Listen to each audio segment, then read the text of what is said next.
मसीह में प्रिय भाइयों और बहनों, प्रभु और उद्धारकर्ता यीशु मसीह के अनमोल नाम में आपको नमस्कार। आज का पवित्र बाइबल पाठ कार्यक्रम का उद्देश्य प्रत्येक व्यक्ति के जीवन में नियमित और सुधारात्मक बाइबल पढ़ने की आदत स्थापित करना है। हमारे वीडियो प्रतिदिन प्राप्त करने के लिए कृपया हमारे चैनल को सब्सक्राइब करें और नोटिफिकेशन आइकॉन भी दबाएं। आज का पवित्र बाइबल पाठ इब्रानियों के पत्र अध्याय 5 बड़ा महायाजक।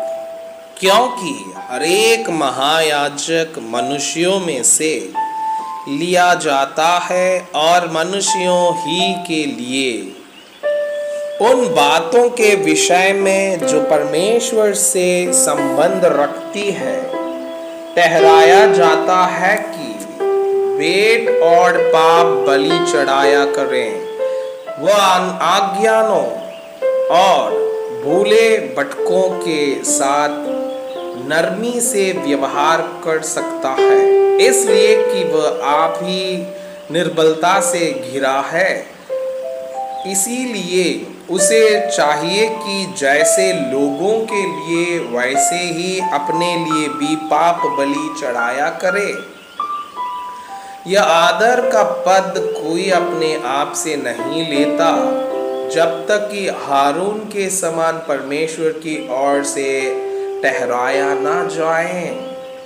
वैसे ही मसीह ने भी महायाजक बनने की बड़ाई अपने आप से नहीं ली, पर उसको उसी ने दी जिसने उससे कहा था, तू मेरा पुत्र है, आज मैं ही ने तुझे उत्पन्न किया है।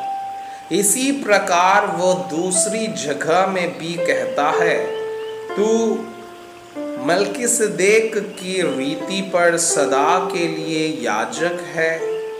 यीशु ने अपनी देह में रहने के दोनों में ऊंचे शब्द से पुकार कर और आंसू बहा कर उससे जो उसको मृत्यु से बचा सकता था प्रार्थनाएं और विनती की और भक्ति के कारण उसकी सुनी गई।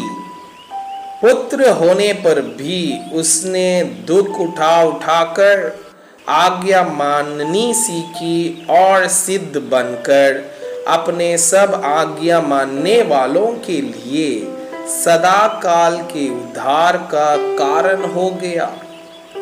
और उसे परमेश्वर की ओर से मल्कीसदेक की रीति पर महायाजक का पद मिला। विश्वास से भटक जाने का परिणाम। इसके विषय में हमें बहुत सी बातें कहनी है जिनका समझना भी कठिन है, इसलिए कि तुम ऊंचा सुनने लगे हो। समय के विचार से तो तुम्हें गुरु होना जाना चाहिए था, तो भी यह आवश्यक हो गया है कि कोई तुम्हें परमेश्वर के वचनों की आदि शिक्षा फिर से सिखाए।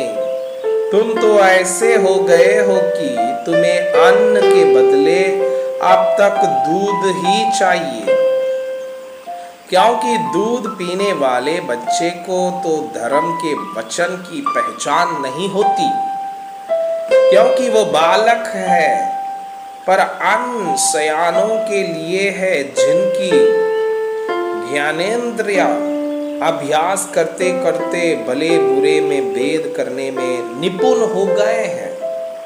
मैं आपसे यह अनुरोध करता हूँ कि कृपया आज का बाइबल पाठ को अध्ययन करें और जिन वचनों के द्वारा आप प्रभावित हुए उसे अपने कॉपी में लिखें और आज दिन भर इस वचनों को अपने जीवन में अभ्यास करें।